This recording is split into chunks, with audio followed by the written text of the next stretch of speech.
goldfish because he bought it with his own money.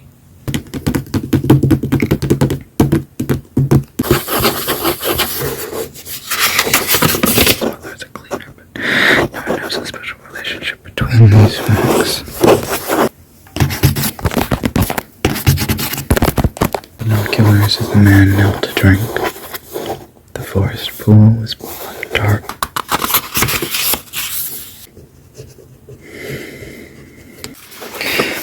The shifts. Puzzle cleaves into an owl comes apart again. Paul is standing. 97 New York advertising men in the hotel.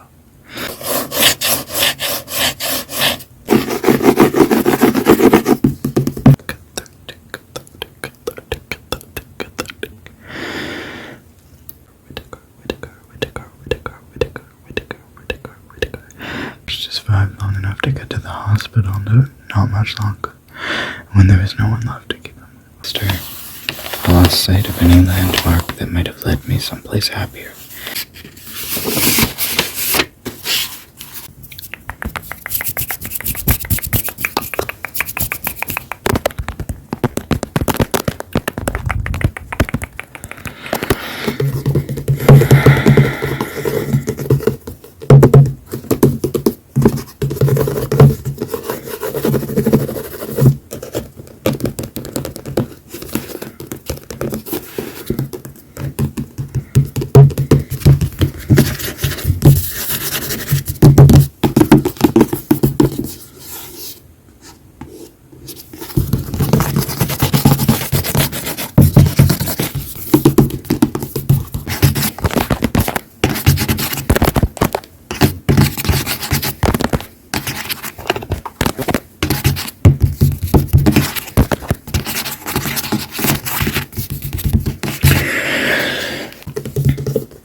She's still wearing her school uniform, but she took it off as soon as it was just a bust and skirt.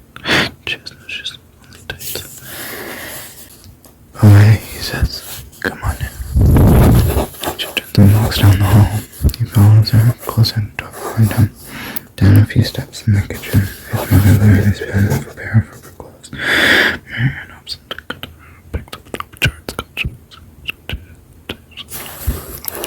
Marianne was telling me was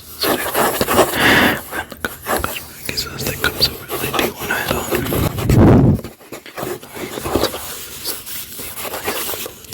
She starts to look at the guy.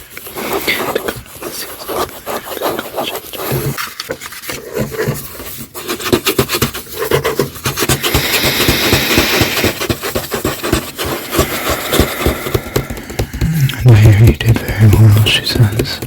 You was top of the class, says Marianne. Right, Connell says. Marianne did very good too. Can we come? Marianne processes and now tying for apron. Tomorrow's really in a rush, she says. She puts it in. Suppresses an irritable sigh, but suppresses it without. And take a breath so that it still sounds like a sigh.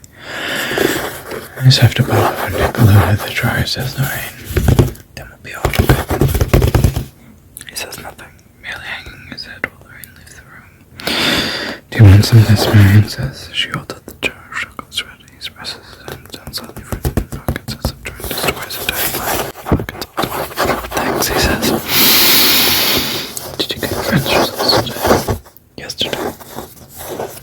He puts his back on his French, watches her like this, but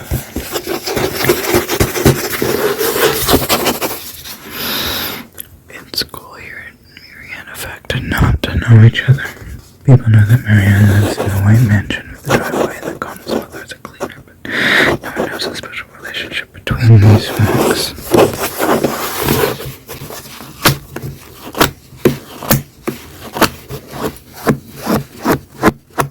I was born when my lousy childhood was like, and my parents were occupied and all.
kid just plops down in my lap. Boom. That's how I know it's him. There's no interest in me, no hesitation.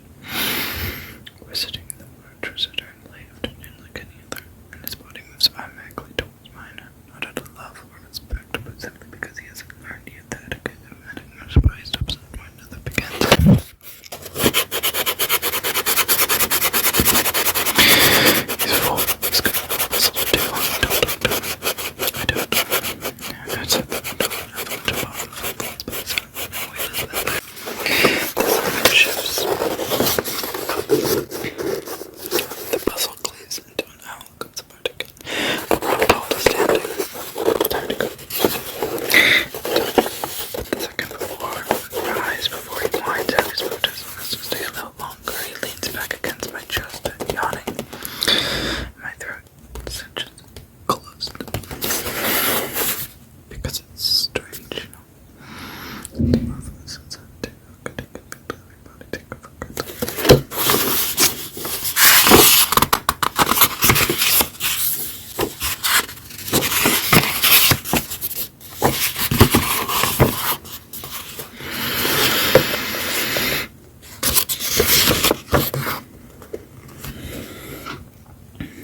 Outside on the deck, it was almost night. Out of the newly cooled air, my jacket felt unbelievably light, almost as if dissolved. I stood still and let my eyes adjust to the rustling darkness, along all the shadows the telescope seemed. A great elongated bird, mutant Aaron, perched on a plank of wood, watching me. I watched the lake, ignored the telescope. Last of the ice gone, last of the sun browning the choppy surface. A bobbing moon dove down into the water. Finally, having put it off, I set my eyes on my parents' house. No one had turned on the lights, which was nothing special. My father, no doubt, was drinking beers and quiet in the shed. Most nights, my mother stitched her quilts at the table by the stove, until it was so dark she neatly stabbed herself with a needle. And then, as if surprised, as if shocked by another day of starting, another day ending, yet another day handed over, she usually lit a lantern, or started the generator out back, which turned on the lamp in the kitchen.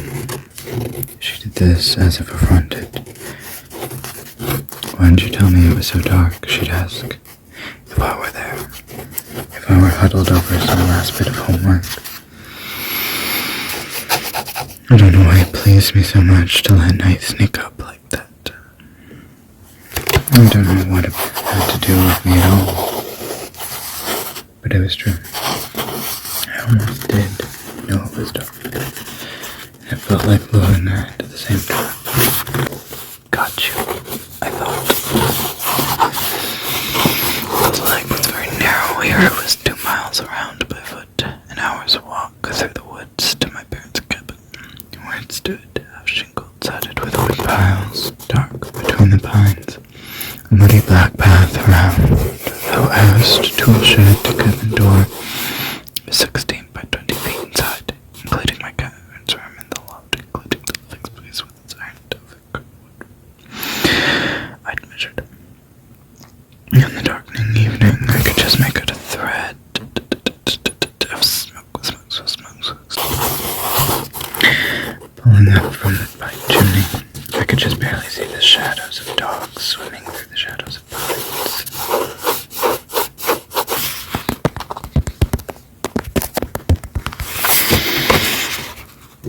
Behind me, I could hear voices clearly, forks, clawing plates, dinner getting cold. I punched some rounded blends up on my phone to my ear. I imagined Petra watching me from behind, so I took a big breath.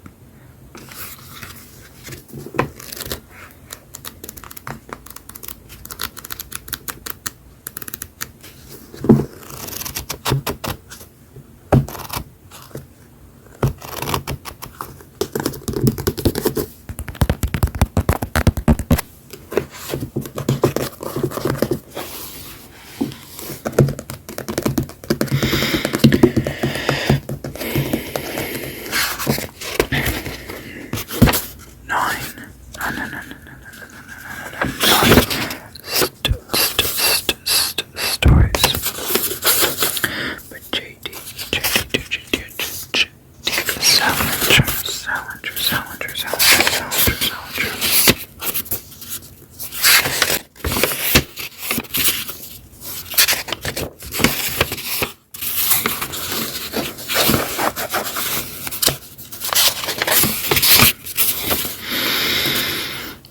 Perfect day for banana fish.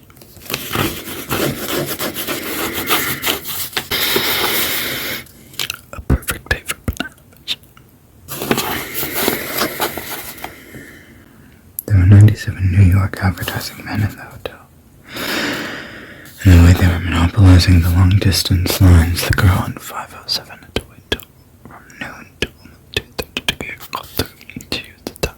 She read an article in a woman's pocket-sized magazine called Sex is Fun. Or How. She watched her comb and brush. She picked the spot out of the skirt of her beige suit. She moved the button from her Saks blouse. She tweezed out 2 freshly surfaced hairs in her mold.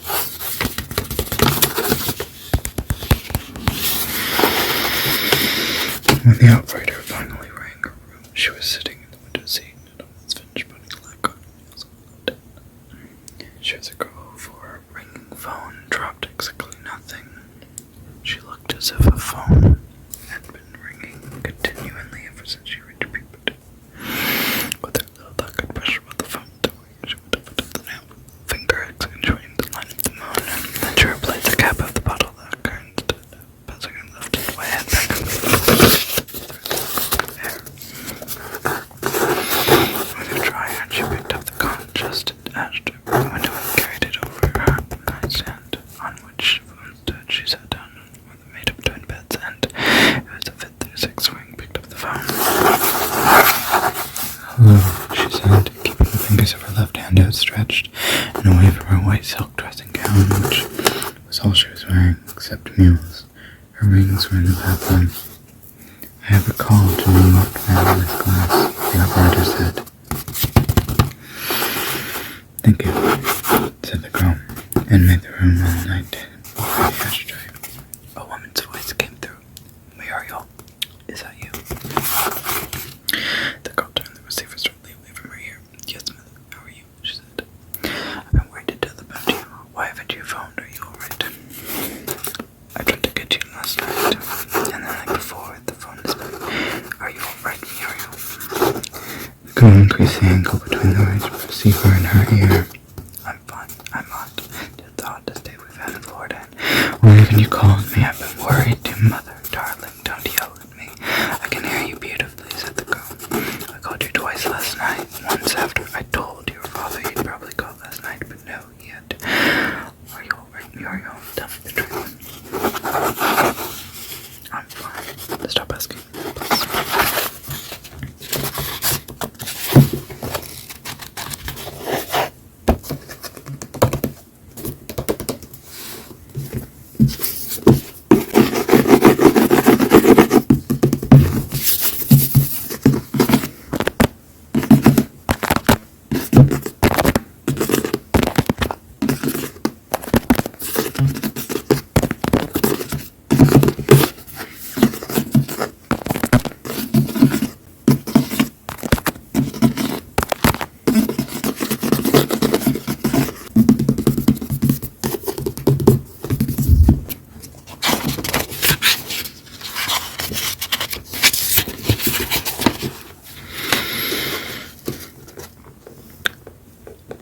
Seeing the body was supposed to be cathartic.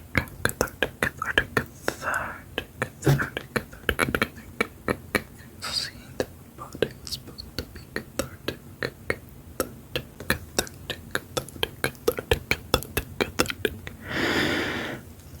But the man on the lipstick wasn't my dad. I mean, he was, but he wasn't. There was so little dad left in him that the emotional experience wasn't too dissimilar from gazing upon a great giant steak in a suit. There was discomfort and a sick sort of fascination, but mainly the desire for the moment to end. That sounds callous. Maybe it was.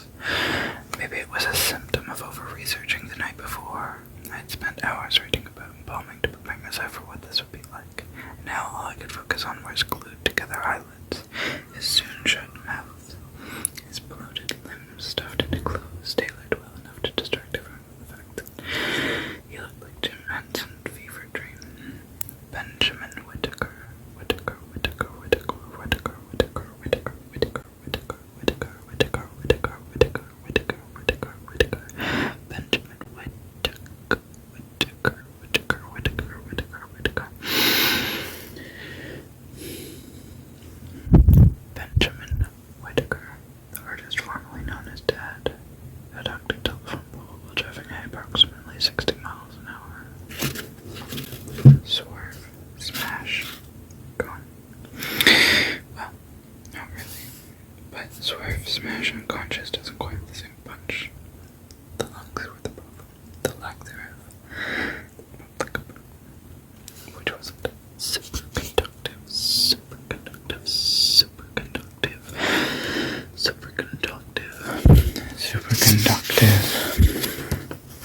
To living. Even so, he'd managed to survive long enough to get to the hospital, not much longer. And when there was no one left to keep him alive, they tried to figure out why.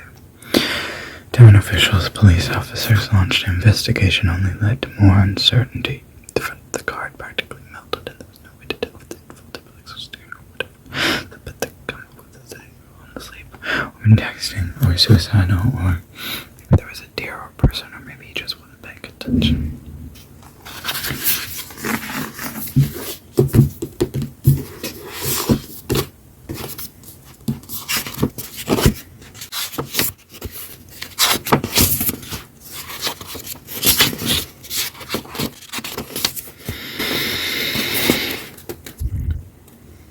I first met Dean not long after my wife and I split up. I just gotten over a serious illness that I won't bother to talk about, except that it had something to do with the miserably weary split up and my feelings that everything was dead. With the coming of Dean Moriarty began the part of my life you could call my life on the road. But before that, I'd often dreamed of going west to see the country, always vaguely planning and never taking off. Dean is the perfect guy for the road, because he actually was born on the road. When his parents were passing through Salt Lake City in 1926, in Jollibee, on their way to Los Angeles. Los Angeles, Los Angeles, Los Angeles, Los Angeles. First reports of him came to me through Chad, who'd shown me a few letters from him written in New Mexico Reform School. I was tremendously interested in letters because they so naively and sweetly asked Chad to teach him all about Nietzsche and all the wonderfully intellectual things Chad knew. At one point, Carlo and I talked about the letters and wondered if we would ever meet the strange Dean Moriarty. This is all far back when Dean was not the way he is today. When he was a young jail kid shrouded in mystery. Then news came that Dean was out of reform school and was coming to New York for the first time, and also there was talk that he had just married a girl named Mary Lou. Mary Lou, Mary Lou, Mary Lou, Mary Lou, Mary Lou. One day I was hanging around the campus and Chad and Tim Gray told me that Dean was staying in Coldwater Bed in East Harlem, the Spanish Harlem. Dean had arrived the night before, the first time in New York, and his beautiful little sharp chick, Mary Lou. They got off a Greyhound bus of 15th Street and cooked him in the corner looking for a place to eat and win right to Actors, since an Actors cafeteria has always been.